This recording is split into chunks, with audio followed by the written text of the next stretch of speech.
went to our first world premiere. This is my first time going to the movies in New York ever. Me too, I think. Wow, and it happened to be something kind of like. It's funny because when I think of movies in New York, I think about kung fu movies from back in the 70s, 80s, and kung fu cinema, probably because of how popular kung fu movies and how many stories I heard about people going to watch kung fu movies, especially in Manhattan. Yeah. So I was thinking about that in the theater last night. I was like, damn, my first New York experience, and it's by somebody who was so affected by those 70s, 80s kung fu flicks in Manhattan that he's got his first film in Tribeca Film Festival that we're there for. I thought that was, like, it still even hit me more, the layers to how the poetry this could really be. And then the other pieces of poetry with it, like the sign we saw, we got out of the car to walk across the street, we walked in, we saw 723, Peace to Father Lord. And then Theater 7. Theater 7, I'm sure, yeah, probably intentional. Probably intentional. RZA probably made sure that was going to happen, which was dope. Just it all layered up, and in fact, I saw the 723 right when I was texting Samo and Tyke to tell them, that we're gonna go get in line instead of going to meet them over at the bar. So we got good seats. Yeah, great seats, perfect seats. Yeah, so we went to our first participated in our first Tribeca Film Festival event. It was the world premiere of A Spoonful of Chocolate, RZA's most recent work in the film TV area, and his might be his first film festival submission. I wonder, did we do it? I wonder. No, we didn't. So it was impromptu. We found out that we were being given tickets like real last minute, so we really just sort of worked this whole trip together in like under 24 hours, damn near. Excuse my French. But so we went to see A Spoonful of Chocolate. And under the crunch too. And there was so much stuff going on. Yeah, so we were just barely in New York for 48 hours, like barely. And now we didn't even get 48 hours. I don't think, did we? Well, we got there on Wednesday in the afternoon. Yeah, and I had to do the math. Yeah, so just shy of 48 hours. A little over a day trip. So we went. We saw the movie yesterday. We met up with DJ Tyke and Samo, and great meeting them. It was my first time meeting both of them. They're both hilarious, and we would have done this recap last night, but we were with them, and just shared some joy, shared some drinks after, and just had some good community building after. So we're doing our recap here now because we had some things we wanted to talk about. Like, it was a layered experience. Do you want to start? You want me to start? How you want to? I'll let you go ahead and start. You do a great job of guiding these, directing these. So for me personally, at first, I was definitely a little in shell shock.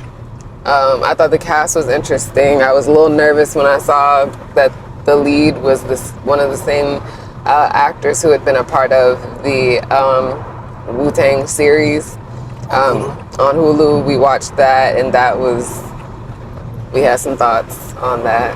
Like, it wasn't terrible, but it wasn't phenomenal either. It had its flaws. Talking about the series? Yes. Good. But it also has its it had its flaws, but it had its pros. So I think a lot of people bash it and don't get Yeah, no, definitely not trying to bash it. For what it did do too, because like I'm a very critical person. Yeah. And I've been forcing myself to focus more on the things that the encouraging things that I can say about something as opposed to the critical things. Yeah. But yeah, there definitely. And I think the show had both, and one of our things that we were quite critical of was the acting. Like, there were many times when the acting felt like acting, and it didn't serve the story well. Right. And so I think similarly in this movie, there was a bit of that, and there were several scenes where it was just kind of like, oh, that hurt to see this on a screen and have to sit through this.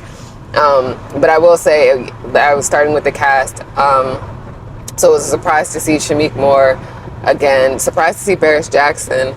I actually did quite enjoy her delivery. Paris Jackson Is that Michael Jackson's daughter? Yes, so that was Michael Jackson's daughter. The white, yes, the white woman in the film. Yeah, that was his daughter. That's dope. Okay. I was like, oh my gosh, she had her makeup all on, because I was like, I know she's tatted, so I was like, is it her? And I was like, oh yeah, the makeup. So she had all her tats covered, but I thought she did wonderfully. For this being my first time seeing her in film, I thought she delivered very, very well. Would love to see Paris Jackson in something else. Would love to see her continue. Would love to see her portray. I'd just love to see her range and see what else she can do, and what else she has to bring to cinema. That did definitely excite me. I loved the relationship dynamic and the actors who portrayed Shamique's cousin. I forget what was his name in the movie. Yeah. I forgot what it was. But the main character's cousin and girlfriend, that relationship dynamic was very interesting. But before I get ahead of myself, so the cast was interesting. It was a surprise to see.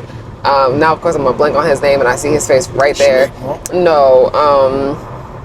Blair Underwood. Blair Underwood. There we go. It was a surprise to see Blair Underwood, who delivered. Who came through. That was another thing that we kind of struggled with the script. Had its challenges. There were certain things that I think just could have been written better and therefore delivered better, because I think there really is a sweet spot between an actor's delivery but also what they're given to work with to deliver. So I think considering all of those pieces, I think Blair really did a good job with his character. I think all of the Caucasian counterparts to this film did a phenomenal job, to the point where I was definitely like, this movie as a whole, I feel like it's a double-edged sword. I feel like, yes, there's some story to it, but it also made me question, is now the time for this type of thing? Or like, what does this type of film mean for right now? There was definitely times for me watching it where it just felt dangerous. As a person of color and a woman watching it, it felt dangerous to me, just knowing where racial tensions are and just how I felt internally, which I know, to me, I usually assign that to mean this art has been successful because it's been provocative. But it also begged the question for me, is this the type of provocation that could benefit the current climate in the country? Or could this just be very dangerous? Because it definitely, right, because I don't want to use the term race baiting, but I definitely felt it was definitely racially charged and racially triggering.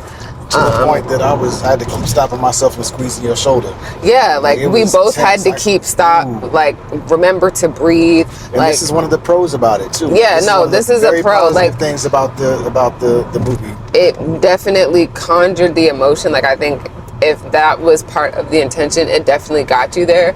But my question was definitely like, is this dangerous? Like, what are the cons of this pro of it being so provocative and so moving and so stirring?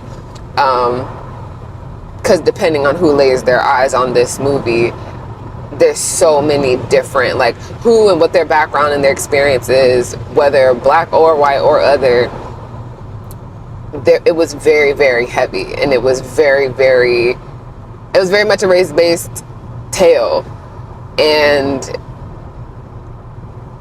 it was very difficult to watch at times, because yes, it was a thriller, and I believe it was a part of the horror part of the film festival, and was in collaboration with, I think, horror or thrillers type of project as well. I'm probably getting some of this wrong, but so for that, it was cool to see this type of thing being portrayed. But I think, and I'll get off this horse after this, the timing just concerned me, because before we went into the theater, we were talking about the state of the nation and where we were mentally and emotionally with things. So not an hour before watching this, having that kind of conversation and energy already present, and then seeing, and based on what's going on right now, depending on when this gets edited, the context might be helpful, since the LA the protests, the peaceful protests that are being covered by the media, as certain media, as more so riots and problematic protests, for violence the protests, dark agenda. Right.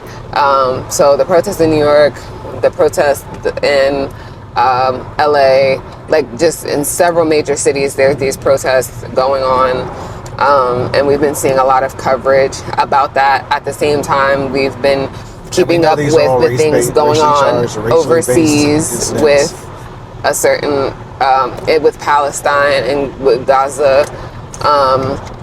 So we have been keeping up with several of these different things and doing our best to balance, but having that already as a base layer before going into the movie, sitting through that movie, yeah, there were several times where we were just sort of holding on to that armrest, holding on to each other. There were several times where he had to check in on me because, like we mentioned, it was a thriller / horror film.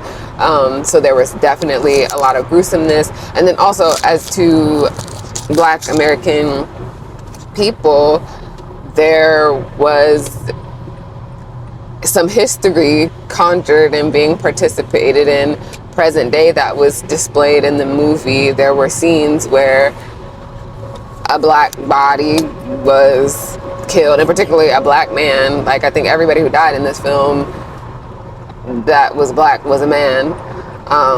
Yeah. And they were killed by the hands of some white people, some white men, and then by a white doctor, had their vital organs removed and were being sold.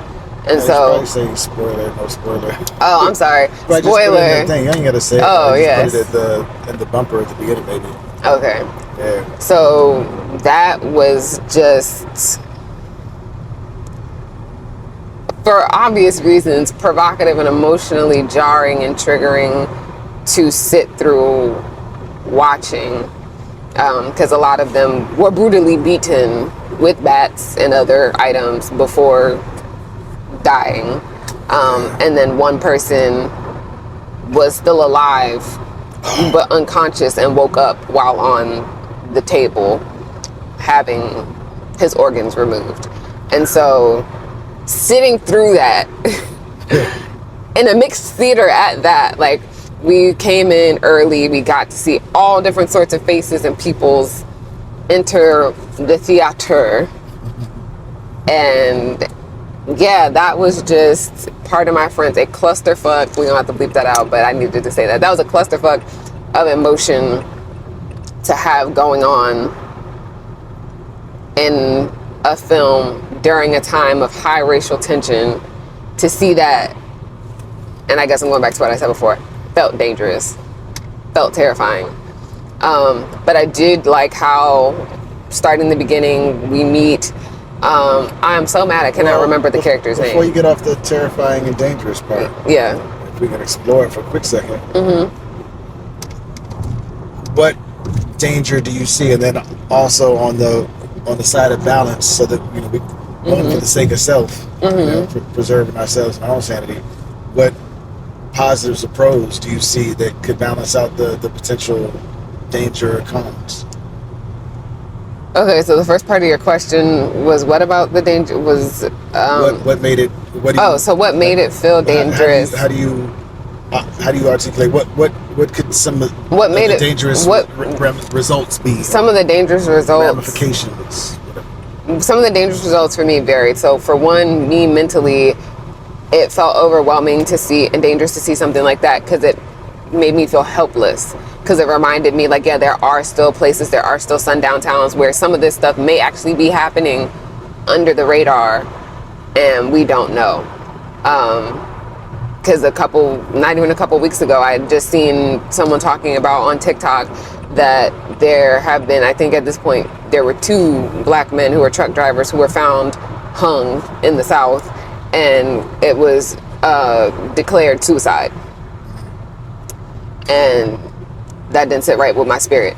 And so seeing this and just the thoughts and emotions that flooded me, it felt dangerous for me as an individual, feeling hopeless and like, what is the reason to even try or do if something like this is inevitable, or something like this could potentially be lived through again.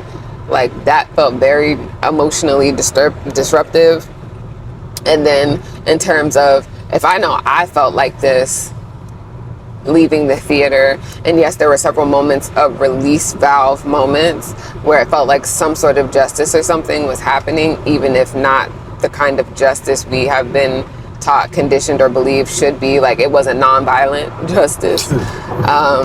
It just made me think about, if I felt like this, someone else could watch this and feel like this, and maybe not have all of that release in the theater, and may feel compelled to go do something in real life that would have real life consequences because of the cortisol and adrenaline that felt like it was super soaked and jacked during this movie. Like, I would have loved to have been hooked up to a EKG and some other things to see what my vitals and things looked like while watching this film, because I know they would have been off the charts. I know my blood pressure would have been crazy. I know my heart rate at different times would have broke the scale.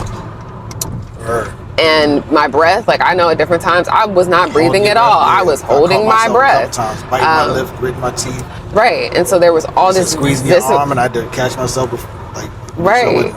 Like, there were all these visceral reactions. So I can only imagine if this is what's happening with me, and we both have practices of mindfulness that we both engage in. We both engage in breath work. We both engage in conscious conversation to help ourselves de-escalate and to process the things that we're going through. It's been a 5-year journey of us specifically together working on this release valve for ourselves and neutrality state. Like, we have a neutral base to come back to, and a quick ability to tap in and realize when we are out of that equilibrium. So then it made me think of, there's probably a whole bunch of people who don't have that there is no equilibrium for, that there is no reset the scale. And so if someone who doesn't have that, either black, white, or other, sees this, what could that remaining emotional triggered cortisol, adrenaline, then be gone and put into after watching this? So that's what I meant by it felt dangerous.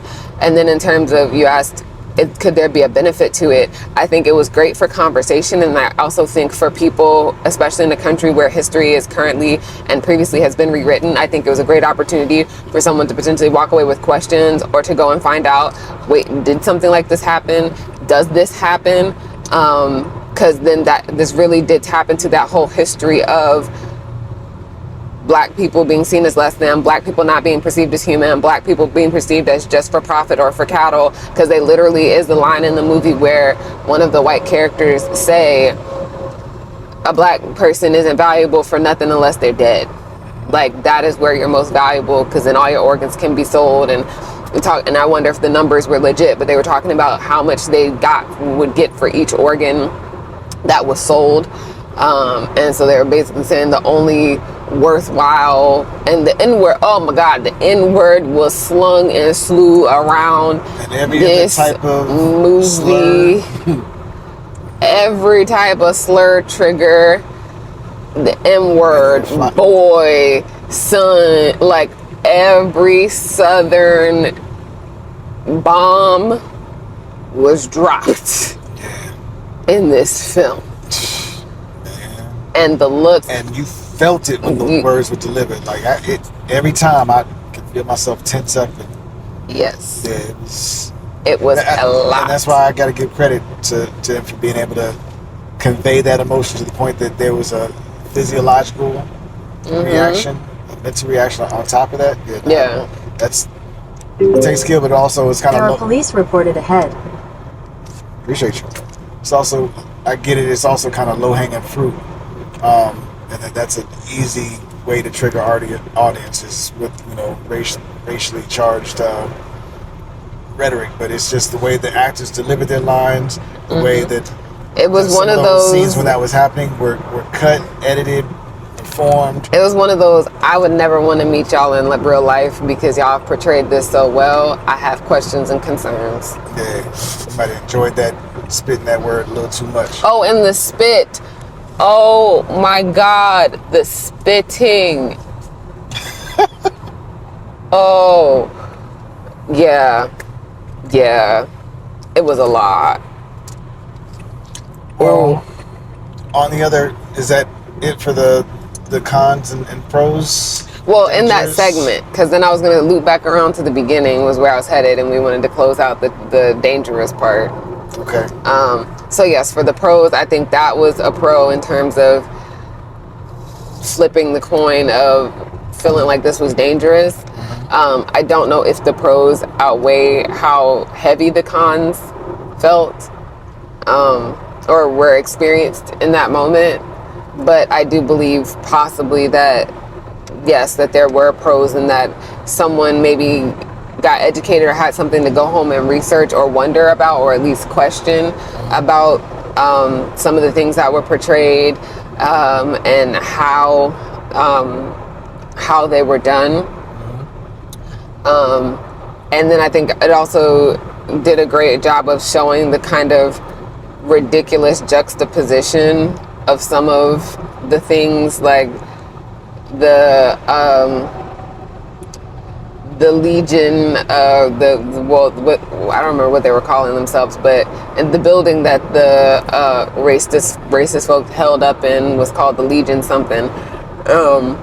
But the irony and juxtaposition of when they showed up, there's a scene where they show up to our main character and his cousin at a community center basketball court in a gym, and they basically try to, run them out of the place, and they're like, yo, we run this, but they are all kind of dressed in a way that you would think that your average black person from the hood would dress. Like, it was a bunch of white tees with baggy pants and tracksuit type of thing. Basically hip-hop influence. Right. Hip-hop influence, culture and attire, and tattoos and vernacular. It mixed with Southern offensive, which made it so vernacular. Weird. So it was a very bizarre juxtaposition, but it also really baked in that idea of like, so much of this hate is nonsensical because you have literally adopted and are participating in part of the culture while actively trying to reject the origins which is so of beautiful. the culture. I think that was something beautiful that RZA did. I give him credit for on that too. Like really painting that picture of how you hate us so much, but you fucking love us because you emulate us and you steal and you borrow from us, and you basically, you're not even you without us. Like that character that with the ball. Like first off, I knew what was going to happen with that ball the whole scene. I was like, if it doesn't, I'm going to be upset. So I needed that to happen. But yeah, that dude, he was a problem for me the whole movie. Oh yeah, the race baiting in this movie, and for him especially, but him specifically. Him and Jimmy. And the main, Jimmy. Oh my God, that name baked into my skull. Like, man, I almost, it was hard not to hate, like feel those feelings of hate just stirring and not give into that and let that own the moment. Yeah, no, it was definitely festering all throughout the movie. Also, a little Easter egg that I don't know if anybody else caught, and I don't know if it's too on the nose or if it's something that could be seen as brilliant. I don't really have an opinion on it, but I caught it. And I was happy to have caught it. But the first scene in the movie when the car drives in and pulls into to the gas station, and you see the license plate. Did you read the license plate? No. It was DEV 1115 or 115 for the license plate number. Basically, if you look at it, it says devils. And RZA being from the Nation of God's Nerves, looking at the Caucasians as the devil, I thought that was kind of interesting that he opens it up like, yo, you're about to see the evil that this culture can do. And you're going to see them at their most evil. I don't know if I say that's the most, because we're seeing the most right now in real life in some ways, to be honest. But I thought that was an interesting little Easter egg moment. And also another Easter egg moment later on, just going back to the Wu-Tang first album, but I won't get into that yet. But any more pros, or what did that do? It look like you're on a journey. No, I was listening, just like the curiousness. It made me think about the jackets that they were wearing, like the kind of sportsman jacket, football jacket kind of looking jackets that the Letterman jackets. Yeah, the Letterman jackets. Not the main character, right? Talking about his cousin, the ball player. Yeah, and then the cousins, also realizing that they murked 2 members of that family. Yeah, the 2 cousins. The 2 cousins. Both of his cousins. Yeah. He stayed in the cousin's room. Who got killed? Killed that first. Was wow. Who was alive on the table. Mm-hmm. Yeah. And just seeing the triggering narrative of the cousin that got killed's girlfriend and her parents, like how they were just continuing to choose to stay in the town, and how they each came and was like, yo, you gotta go, like, yeah, you gotta make it out of here, don't stay here. But they themselves continuing to stay and be subjected to the nonsense, like the girlfriend's mother recognizing these wounds aren't consistent with a car accident. That boy didn't crash that car and kill himself. And then the father, who was the coroner, who ran the morgue, was like, yeah, those bruises weren't consistent with a car accident, and his organs were missing. So, and then with all that information being like, yeah, Shorty gave you the bus ticket, get out, leave. Like it was heartbreaking, and also just, again, painted the picture of so much of what we have heard and learned the mentality in the South is like for so many people. You know, something else interesting too is Ohio is kind of like almost East Coast. It's not quite south. I think it's above the Mason-Dixon line, and it's just to the west of us. So seeing Ohio as the setting of the place for it was interesting, because a lot of, like you said, a lot of the energy was Southern feeling energy. And it was also kind of a nod to RZA's story, because I noticed that. All the time RZA lived in Ohio. I immediately, when they were like, yeah, I gotta go to Ohio, the only place I have family is Ohio, I was like, okay, there's more of the personal touch from New York to Ohio.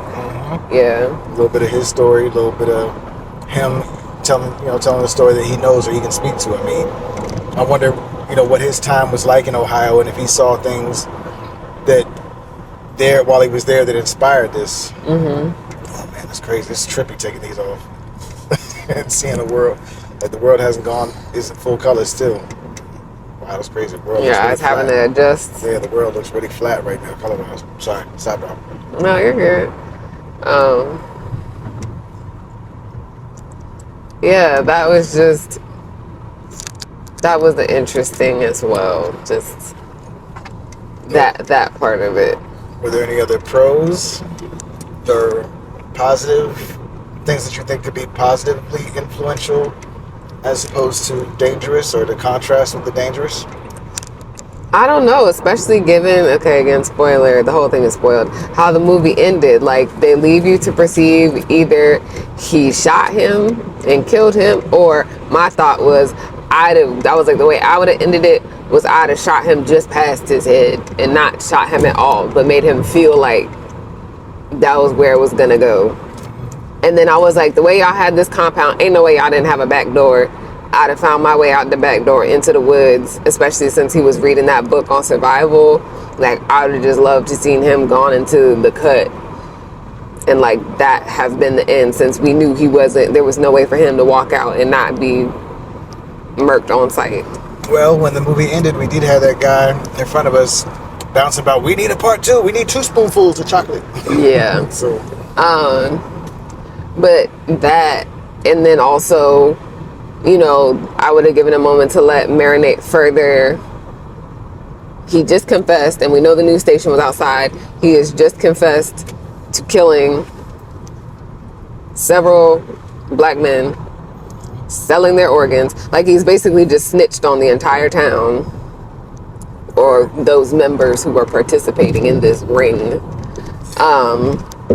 And so in front of the news. That's what I'm saying. Like, the news. Up. Exactly. So I was like, this man from out of town. So we had his his probation officer there, who overheard on the phone already and knew what type time There are police reported ahead. they were already on. Get confirmation of what he overheard on the phone, and now have the TV proof to back it up. That's a beautiful shot right there. Yeah.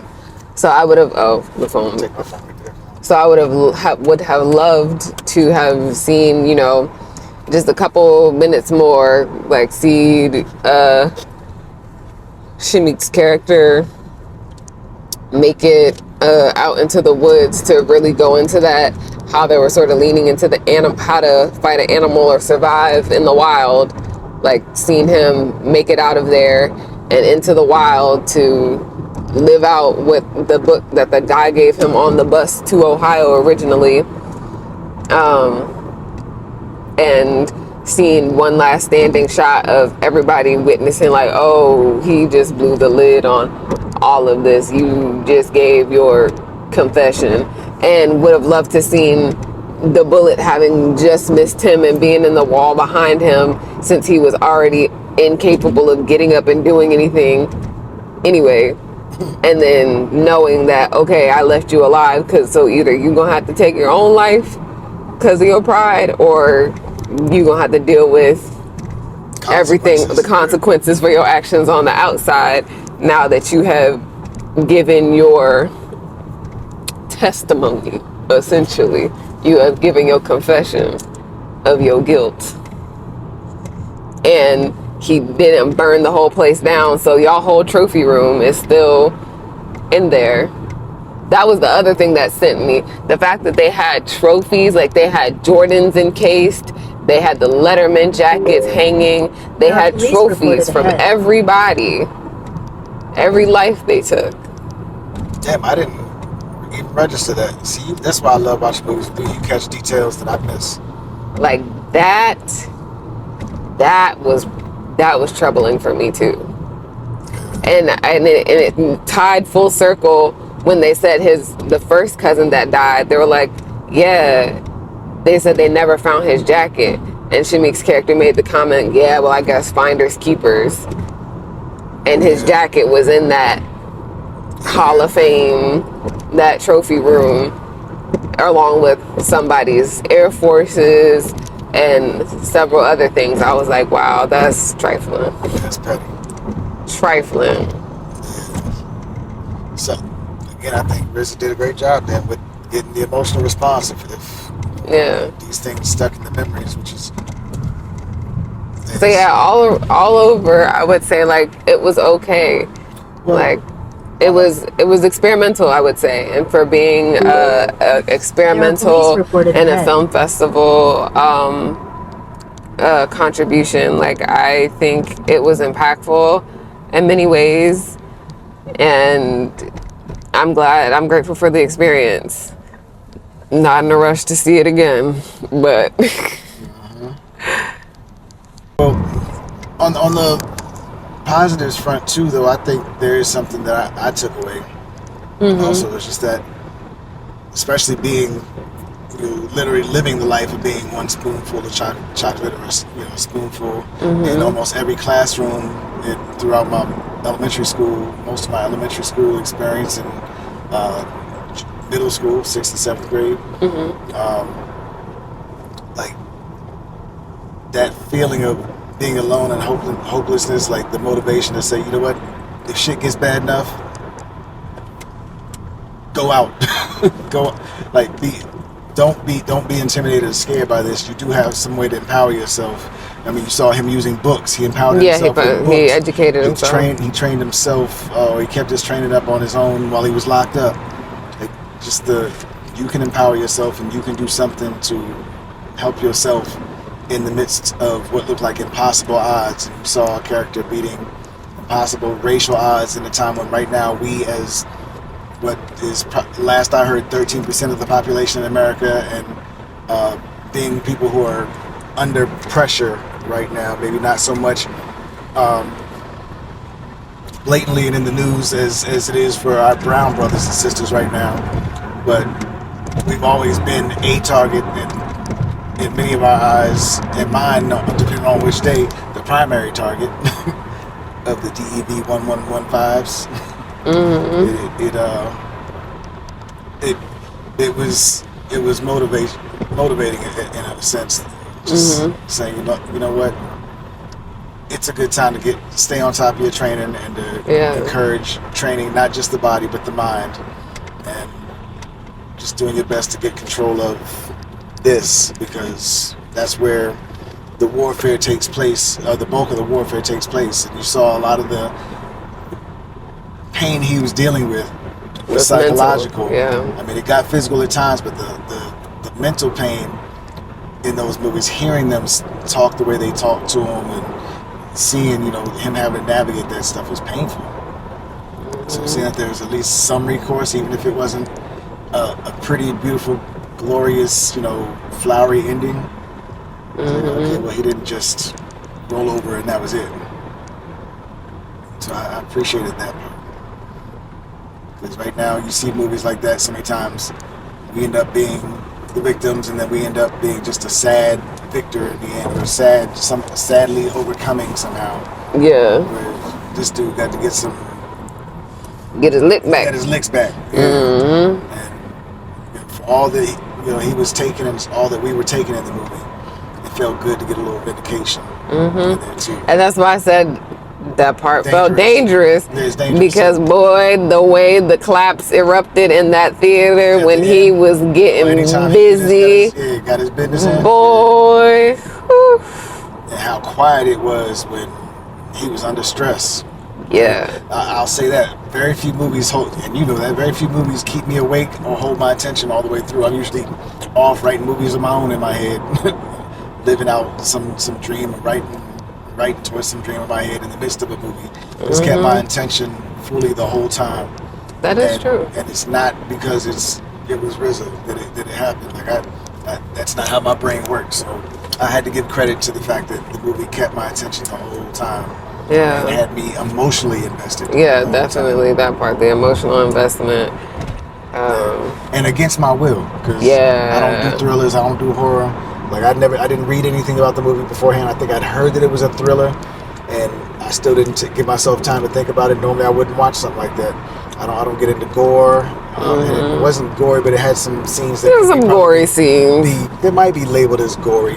They were definitely graphic. There was blood. There was graphic. Yeah, I don't know if graphic or gory, if they're the same thing, but and I think like he was kind of going for that. Like I want to get into that B movie space, and like it felt there were different parts that felt very camp, like parts that felt very campy and very like, okay, this was very on the nose on purpose. And the film grade, the grain, the type of grain, the color, the way that it was color grade on it, and the usage of moments of black and white or monochromatic or black and white with a splash of color. Because that's how we come in with just black and white, and just red is the only contrasting color outside of everything else being black and white. So I think there were several other devices that were used in telling the story with color, with the type and the texture of the film and the grain. So yeah, I definitely think for what it was, I definitely think he delivered. I definitely think you're right. It definitely felt like it was going for that B movie vibe. And I think B movie audience. And the film festival crowd. And I think it achieved that. And now I need to go watch a children's movie to cleanse my spirit. Yes. Because it was quite a lot, and I think the conversations are important, but just as we just said, like I think balance is so crucial and necessary. Otherwise, we will be walking atomic bombs on either side. Because that was the other message I felt like it drilled home, is both sides feel justified, no matter how insane it seems to the other party. Both parties feel like what there is and what they see is just and is right. And that's something. Yeah, definitely. I'll say I'm glad I saw it. One of my favorite parts that I don't want to forget too before I go, because I mentioned it to y'all last night at the bar, was the first anything that you see from the movie after the credits and all the intro was done. And by credits, I don't mean movie credits. I mean credits given by the person that came and walked into the theater and spoke. Like, was that 36 Chambers thing? That graphic spoke to me so powerfully, and even the RZA graphic that came right after it, I was like, damn, this is dope. It's an experience, and I see RZA's his evolution, and that he's just. This feels like a new era for RZA, and I was really happy it felt good to see that for some reason. And I really enjoyed that. I don't think what was the first point in the movie where you felt your inner critic kick in? I think from the jump, like even in that opening scene when. Oh no! When the movie actually started, like the actual, like movie part, after not the opening credits. Yeah, after the graphics. When the first cousin is having his monologue and trying to hitchhike, I was like, okay. I'm a little nervous about some of the acting and delivery. That was it. That was my first thought too. Was the line delivery and the acting. I think that's the biggest Achilles heels I've seen with RZA's movies and production is the acting. In many cases, is not on par with what I would expect with a budget like that. Yeah. And the opportunities like that. That kind of hurts because I'm really happy and proud to see him doing what he does. But I mean, the Wu-Tang Saga, there were a lot of moments. Yeah. There were specific actors who, at no point in time, did they deliver lines that I felt good to see. Yeah. And then, oh my God, the namesake of the film, the scene where the film's name is dropped. That was when I was just like, the devastation. Oh, that was bad. Yeah, that one hurt. That one hurt. It felt out of place. It felt forced. And like it was cool because what's cool about it is the fact that you got to see the tie with that kind of helped understand the end for me. Yeah. Like it felt on the nose, but in the end it's like, okay, damn, now I know why the movie was named what it was named. And I guess we're doing the spoilers, but the one black man against all odds in that one compound fighting all that stuff, and whatever the guy said at the beginning, his words, I guess, probably ring true, but I think it could have definitely been executed better. Yeah. Maybe not so. Yeah, the quote was something to the effect of, "A spoonful of chocolate is all you need to change a cup of milk." Yeah, something like that.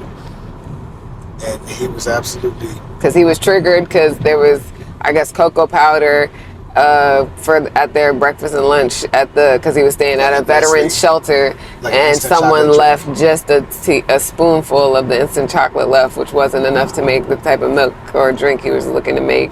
And this older vet says a spoonful of chocolate is all you need to change a cup of milk, and he was making a cup himself and was stirring it, and you were watching the milk change as he was stirring in his cocoa.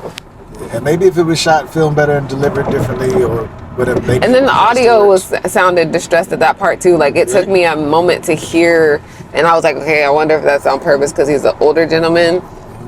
But like it took me a moment to catch, like, and I do have some hearing challenges, so it could have just been that. I'll say that. But yeah, that I can't even speak. That scene hurt. Yeah. There was so much potential, and it just missed the mark. Now, if you were doing a movie like that, would you have name dropped the title at all, or because that's my other thing. Thin line that's always a thin line in songs and in movies. And I was already concerned when I heard the title of the movie. I had concerns about the title when I heard the title. Really? Yes. Why? I don't know. It didn't scream at me.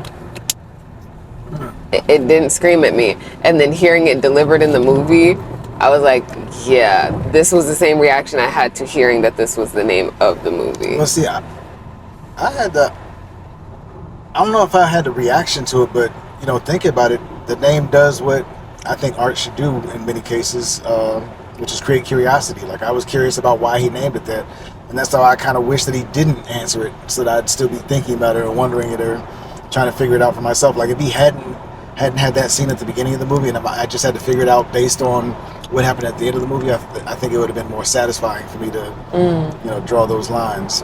Yeah.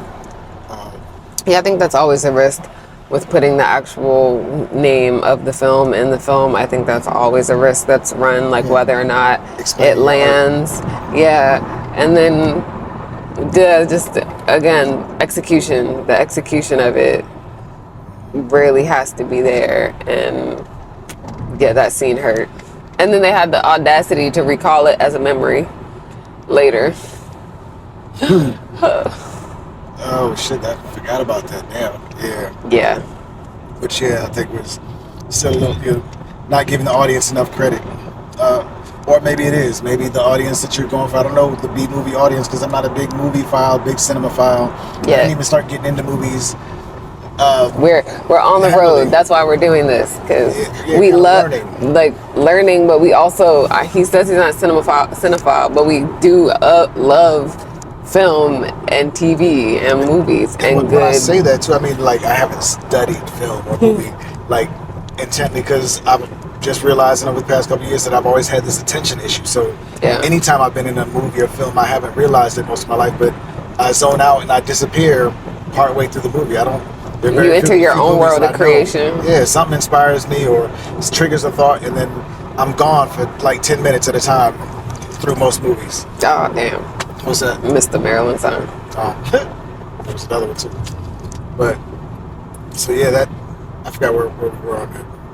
Oh, the movie and giving the audience credit for, and whether or not that was or wasn't giving the audience credit by dropping the namesake. Yeah. Whether the target audience needs that or not. Needs that, needs to have their hand held. And, I'm curious about what kind of feedback RZA gets or is getting, and how receptive he is to critical feedback and how he processes critical feedback. And it's, for a lot of us, it's, hey, this is my art, and take it or leave it. I don't care what you think, which is perfectly fine. I respect it. But when I was mentioning the cinephile, that's when I was saying I'm not a cinephile, the reason I was saying is that I haven't really looked at movies critically and, learn the science and the details of why movies this and why movies that. And I'm just kind of discovering a lot of that for myself, which is part of what I love about us having these conversations and discussions and doing Cinesuite. Because I feel like it's going to make me better at doing something I never thought I'd be interested in doing, like making the documentaries and doing visuals and films. I was kind of dragged into this like I was dragged into making beats. And I'm grateful for the fact that I was dragged into these things, but I'm acknowledging that I'm still a student in a lot of ways. So that's another reason why I hesitate to critique hard, because I'm still kind of understanding the genre. Like, if you ask me, like, most people will give you a list of classic films and why these classic films are great. Couldn't tell you any of that shit, and don't know if I ever want to be the person that does that, because I feel like that's kind of like art school. It's teaching you how to process art, or teaching you how to think almost linearly. And I think that's what I like about what we're doing, is we're not doing that. We are just genuinely, as appreciators of art and cinema being an art, that we appreciate just sharing our feelings and really going with, there's no right or wrong way, there's a way, not the way, this is just how we are sharing our thoughts and feelings, critique and positive appreciation and affirmation, sharing both, and just being honest about it, and also knowing that, like, okay, we're individuals. This is what we perceive and feel, and as we agreed and resonated on other things and then disagreed on other things, and that's natural, and then being okay with however it's received or isn't received. I'm grateful for this. I love the fact that we're doing this. Me too. It's just all helping, and I think there's something other things I got from the whole experience too, beyond just the movie. I mean, when we went on that walk before the movie and we walked up on that truck, like this whole experience felt like something that was a canon event almost for me. Like this is another step in my evolution and in my growth, because I learned some things about myself. What did the truck say again? Come to New York to die. Well, it was New York is something about New York is you come. We'll put it in here. Yeah. Input here. This is what it said, but it was basically along the lines of rebirth, and that New York was a ground place like, for that. The first line, it was something about how you come to New York and you die, or you came to die, or something like that. And then it's also a place of rebirth. And I felt that very much throughout this whole thing. Like I got a chance. The past month or so, I've been kicking around the thoughts and understanding how I've been living so much for someone else's legacy and trying to do justice to somebody else's legacy and building somebody else's dream. And I had to come to realize in that past month that I was damaging and hurting my dream, my personal dream, and what I've already built by focusing so much on trying to also preserve somebody else's. Trying to fulfill somebody else's. Fulfill somebody else's vision, yeah. And I had to let that go. And I think last night was through the experience walking up to it, being in the movie, and then the conversations afterwards. Like I was able to like really get, I think, closure on that, and like really come to terms and be fully comfortable with the fact that that chapter of my life is closed. And now all I can do is honor it, with what I do moving forward. And how does that feel? It's a weight lifted off my shoulders. Like I've been feeling the weight, the tension released more and more over the past month or so. But it like being able to see that truck and think about those words and then think about the experience and putting it all together this morning, like I really feel liberated in a sense, because I felt like I owed something to the beggars. Like I felt like I blamed myself for so many years that I felt like, if we don't do something, then damn, I really fucked this all up. This is all my fault. And I over the past couple of years, I let go of the blame for Lord passing. I had to stop trying to carry that, but still that drive of, but we got to see his vision through. We got to see his dream through to fruition. That was a hard thing for me to come to terms with and figure out how to healthily engage with those thoughts of wanting to honor him for what he did. Like we wouldn't have been at that theater last night if not for him. Yeah. So like to this day he still affects my life and impacts my life, and I just feel like I haven't done enough for his legacy and for his family. Yeah. And you're talking about Lord when you say that. Yeah, I'm talking about Lord. So it was good to be able to let go of those, and let go with love, and not let go as in discarding, but just let go of the painful parts that made me feel like I had to do something to make up for it. I had to pay some sort of penance. So it's definitely this trip meant a whole lot more to me than just going to Tribeca in the end, which I appreciate. Like I didn't expect that, didn't anticipate it, but as we've been seeing, so many things are just serendipitously happening that seem to just fall in line and make sense. And Samuel was saying the same thing. It's been happening with him a lot lately too. So I'm really glad that it was him that got to do it, because that's the first time me and him have just gotten together to go hang out intentionally on our own in 30 years. And seeing the fact that we share similar traits just when it comes to how we view handling business or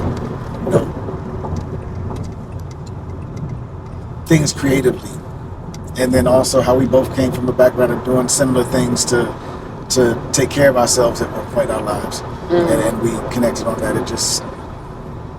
It felt good that even in coming to that point of closure with the whole history, still knowing that you still got some sort of anchor to,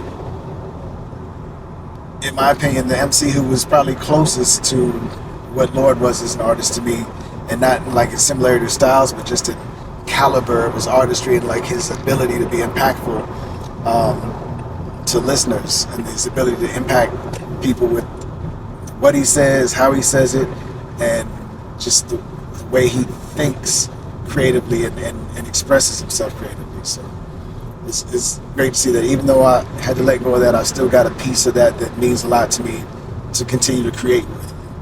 So it's not that I have to let go and walk away from it altogether, because even beyond Samo, there's still connections with other beggars that I know I'll still be co-creating with, and I am co-creating with still.